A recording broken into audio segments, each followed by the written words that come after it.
여러분, 안녕하세요. 오늘은 퇴직연금 및 중도 퇴사자 퇴직금 지급에 대해서 보도록 하겠습니다. 자, 화면에 있는 우리 표부터 먼저 설명드리고 가도록 할게요. 여러분, 표를 보시면요. 지금 퇴직연금에 대한 구분이 나와 있습니다. 자, 퇴직연금은 확정급여형과 확정기여형으로 구분되는데요. 자, 먼저 확정급여형을 먼저 보시면요. 확정급여형의 운용 방법부터 보시면 운용 방법은 퇴직급여 충당부채를 설정해야 하며 납부 시에 퇴직연금 운용자산으로 처리해야 한다 라고 되어 있습니다. 자, 확정급여형은요. 우리 기업이 은행, 금융기관과 계약을 체결해서 우리 기업에 예금으로 계속 가지고 있다라고 보시면 돼요. 그래서 우리 직원들에게 퇴직금을 지급해야 하는 그 금액만큼을 예금처럼 보관하고 있다가 그렇게 운용 자산으로 가지고 있다가 실제 퇴사를 하게 되면은 거기에서 적용을 해주는 거예요. 지급을 해주는 형태가 바로 퇴직급여형이다라고 보시면 됩니다. 자, 그에 반면에 확정기여형 같은 경우에는요. 확정기여형은 기업이 납부해야 하는 부담금을 퇴직급여로 인식을 하고 퇴직연금 운용자산이나 퇴직급여 충당부채 및 퇴직연금 미지급금은 인식하지 않는다. 자, 자, 확정기여형 같은 경우에는 확정급여형은 기업과 금융기관이 체결을 했다면 확정기여형은 근로자와 금융기관이 계약을 체결하는 것입니다. 자, 금융기관하고 근로자랑 계약을 체결했지만 그 대신에 이 근로자가 회사에 근무하는 동안까지는 회사가 대신 그 계좌로 퇴직급여를 적립을 시켜주는 거예요. 이것이 바로 확정기여형이다 라고 얘기하고 있습니다. 자, 그렇기 때문에 운용 책임이 확정급여형은 회사에게 있고 그리고 확정기여형은 종업원에게 있다 라고 되어 있죠. 자, 그럼 우리가 확정급여형과 확정기여형을 사용할 때의 분계 처리를 보도록 할게요.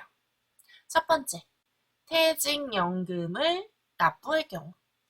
자, 금융기관에 퇴직연금을 납부할 경우에는 확정급여형, DB형 같은 경우에는 퇴직연금 운용자산이라는 자산을 증가시키면서 현금이나 보통예금 등을 감소시키겠죠. 그리고 확정기여형, DC형 같은 경우에는 비용으로 바로 인식한다고 했기 때문에 비용의 발생만 발생되게 됩니다. 이해되십니까? 우리가 회사에서 DC형은 처리를 해줄 필요가 없는 거예요. 그렇기 때문에 적립하는 시점에만 이거 A 종업원 거야 라고 비용 처리만 해주시면 돼요.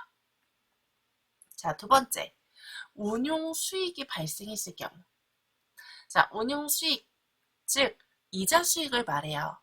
우리가 예금 가지고 있으면 이자가 나타나잖아요. 이자가 생기잖아요. 그 이자에 대한 수익을 누가 가질 것이냐라는 것을 보시면 되는데 여러분, 근로자 개인이 회계 처리합니까? 안 하죠. 우리는 회사의 입장에서 보시는 거예요. 그러면 여기에서 운용 책임을 가지고 있는 사람이 회사인 경우에만 이렇게 처리를 해주시면 되는 거예요.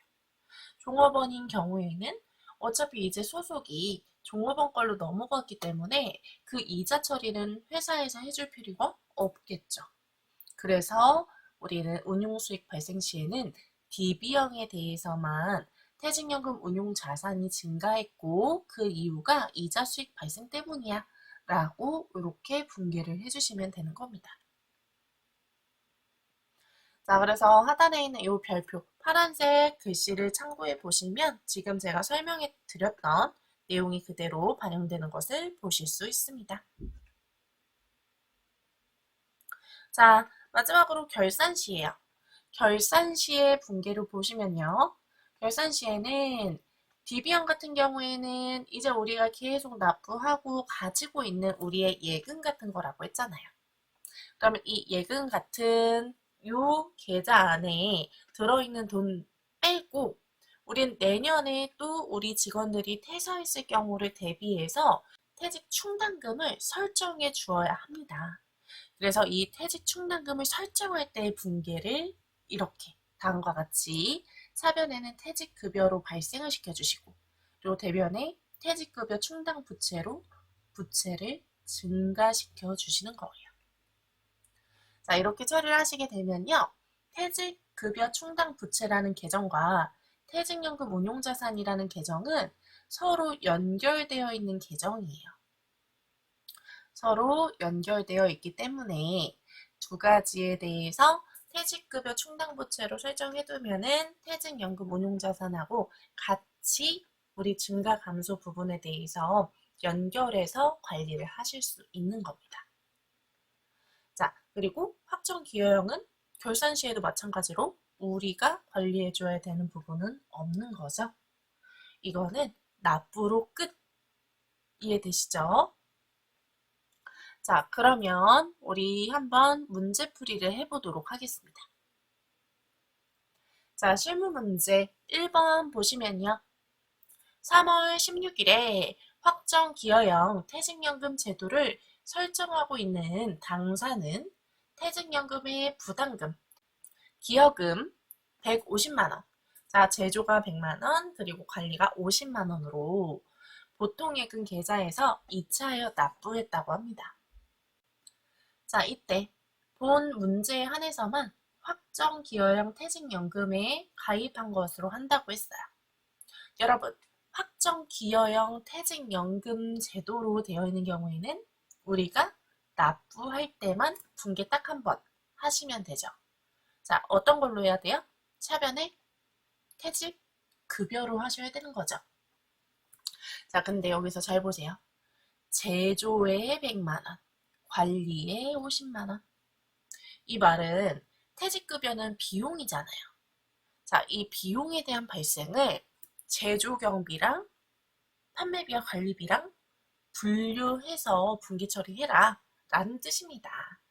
자, 그럼 분계 처리를 차변에는 퇴직급여 제조경비로 100만원, 퇴직급여 판관비로 50만원 넣어주시는 거고요. 대변에는 보통예금 계좌에서 이체했으니까 보통예금 150만원으로 처리를 해주시면 되겠습니다.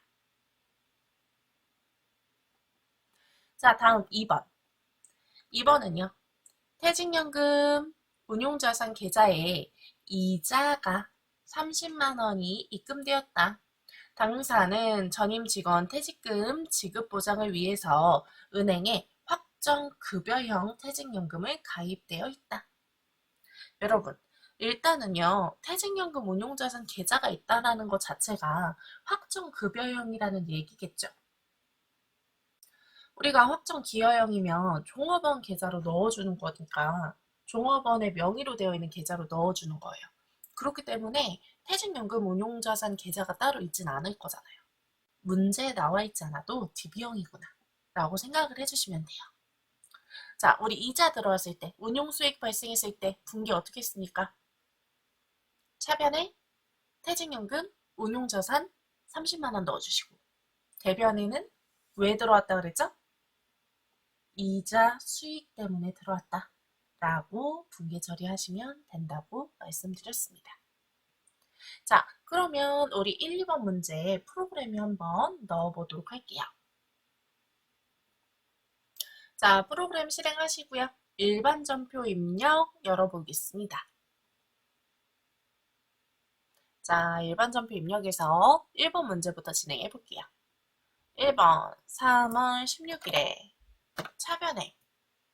차변에 뭐였죠? 퇴직급여였죠? 자, 퇴직급여 우리 제조원가 100만원, 판관비 50만원이니까 따로 써주셔야 되죠. 자, 제조원가로 되어 있는 거 100만원. 그리고 제조 경비 했으니까 판관비에 있는 퇴직급여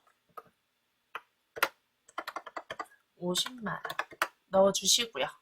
그 다음에 대변의 보통예금 넣어주시면 됩니다. 자, 다음 16일 똑같은 날짜에 우리 DB형으로 되어 있는 거. 이번에는 분기 어떻게 하면 될까요? 차변에는 퇴직연금 운용자산으로 들어가야겠죠? 자, 퇴직연금 운용자산 옆에 보시면요. 퇴직연금 충당부채랑 이렇게 연결되어 있는 걸 보실 수 있어요. 그래서 우리가 퇴직연금 충당부채로 적립해 뒀던 부분이 퇴직연금 운용자산하고 연결이 되어 있는 거구나 라고 보시면 되겠습니다.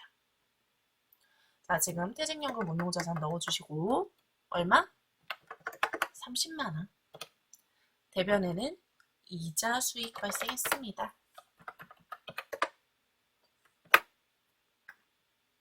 자, 1, 2번 문제 풀어봤고요. 다시 우리 문제로 돌아가 보도록 할게요.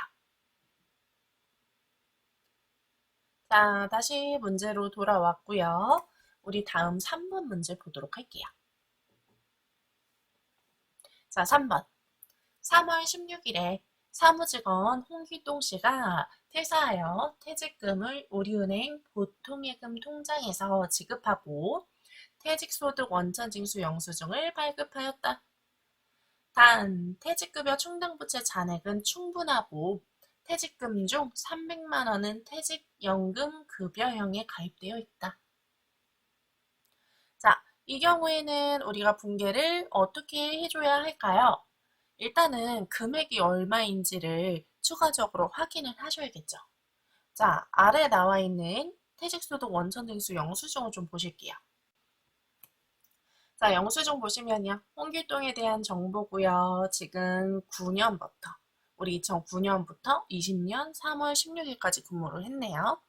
근무했던 사람이고 그리고 지금 퇴직급여의 발생분이 1,200만 원인 걸 확인하실 수 있습니다. 자, 그러면 일단은 우리가 가지고 있던 퇴직급여 충당 부채가 1,200만 원만큼이 감소한다라는 걸 보시면 돼요. 그리고요, 지금 그 중에서 300만 원만큼만 적용했다고 했잖아요. 그죠? 300만 원만큼에 대해서만 우리는 퇴직연금 운용자산으로 보고 있었다라고 한다면 나머지는 직접적으로 우리가 돈으로 지급했다라고 보시면 돼요. 자, 그래서 이러한 경우를 보면은 자, 한 가지 더 보셔야 되는 점. 여기죠. 신고 대상세.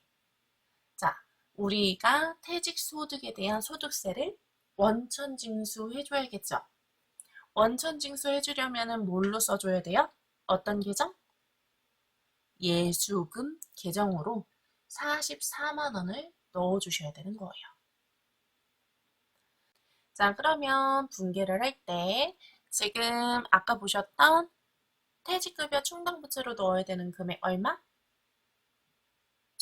1,200만 원. 자, 1,200만 원만큼 차변에 넣어주시고 그리고 소득세, 지방소득세에 대한 원천징수 금액 44만 원 넣어주시고요. 자, 퇴직금 중에 300만 원만 퇴직연금 급여형에 가입했으니까 퇴직연금 운용자산에서는 지금 300만 원만 적용을 해주는 거고요. 나머지는 보통 예금에서 바로 이체 처리해 주시면 됩니다. 자, 이때 가장 중요한 부분은 바로 여기예요. 적유 1번 필수. 자, 이렇게 우리 분계가 발생한 경우 자, 이렇게 중도퇴사자가 발생한 경우에는요, 반드시 우리가 퇴직급여 충당부채의 잔액 부분에 대해서 상계 처리를 해줘야 돼요. 자, 이때 어떤 거랑 상계를 해주냐면, 판매비와 관리비, 즉, 퇴직급여랑 상계 처리를 해주는 거죠. 이렇게 해주셔야지만 결산 시 분계 처리를 했을 때 잔액이 틀리지 않고 반영이 됩니다. 잔액이 다르지 않게, 틀리지 않게 반영이 되니까 꼭 적유 1번 필수로 넣어주시기 바랄게요. 자, 그러면 이거 한번 입력을 해보도록 할게요.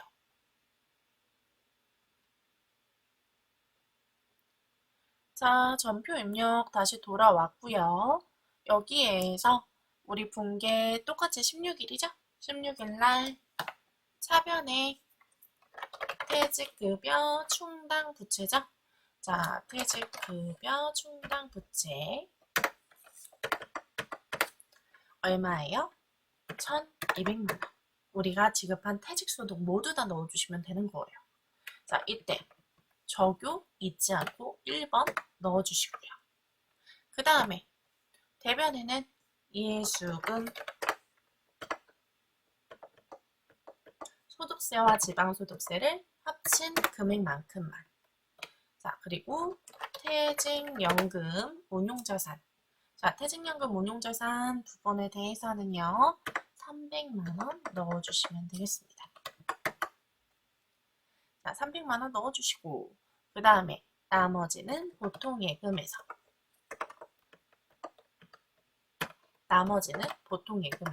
적용을 해주시면 되겠죠.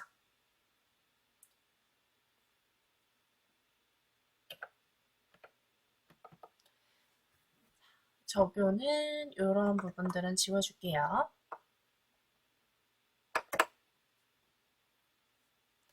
여기서 가장 중요한 거는 우리 적요 1번. 우리 실제 중도퇴사자가 발생했을 때 이때 퇴직급여형,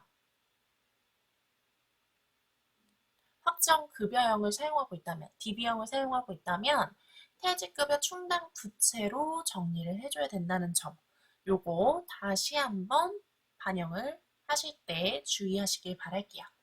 지금은요, 우리의 직원이 현재 홍기동 씨가 사무 직원이었기 때문에 판관비로 넣었던 거죠.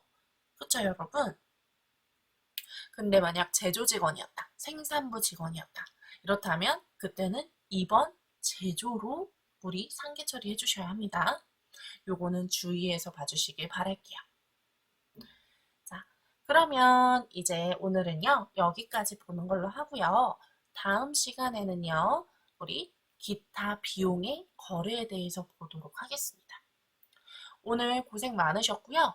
오늘 배웠던 DB형, DC형에 대한 분계 처리 꼭 외워주시길 바랄게요. 자, 다음 시간에 뵙도록 하겠습니다. 감사합니다.